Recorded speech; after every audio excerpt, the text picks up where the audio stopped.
I want to address to people of Minnesota and also fellow member of this chamber that America shouldn't worry about people not wanting to speak English. English is the language of success. The whole world speaks English. Everybody's just trying to catch on. We are at the place where we are still worried. My nephew, my next generation, we're still worried that they're not going to be able to speak their native language. And people who come from other countries, this may be the only haven that they can practice their own native language. They may be killed in their own native country if they speak their native language. And so this is the only haven that they can do that. I'm so glad that I'm in this country of the United States of America where indigenous people of other countries are here and still can maintain their own native language. And so, yes, English is a language that we have to speak here, but at the same time, let's not be hateful toward people who have to use their own language to get by. So I'm right to support this bill. Thank you. Senator Dibble. Thank you, Madam President. Madam President, I wanted to thank Senator Latz for bringing this bill forward and giving us the opportunity to remedy some of the deficiencies that we've discovered in our hate crimes laws with this incident, as well as another one that occurred in Minneapolis recently.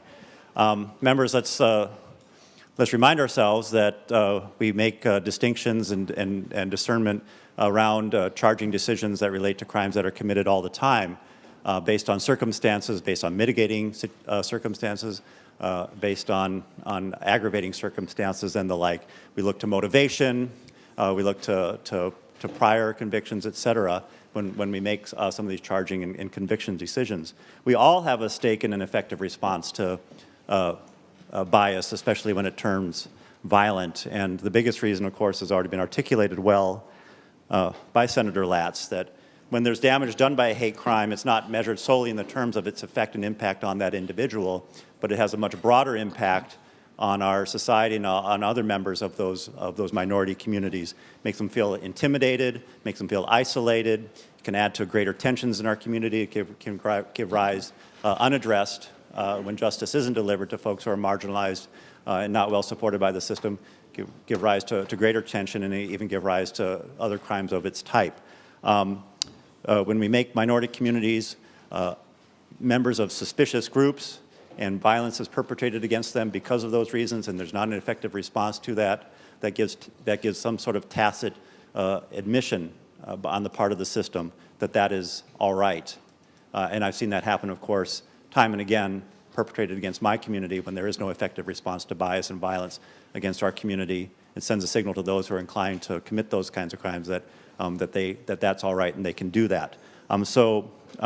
Members, this is an important repair to a deficiency in our laws so that we don't see incidents like this further damage the cohesiveness and coherence that we need with the diverse society that we live in. Thank you. Is there any more discussion? Seeing none, the Secretary will give Senate File 2680 its third reading. Senate File Number 2680, a bill for an act relating to criminal justice, increasing the maximum penalty for felony-level assaults motivated by bias. Secretary will take the roll.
All members having voted that desire to vote.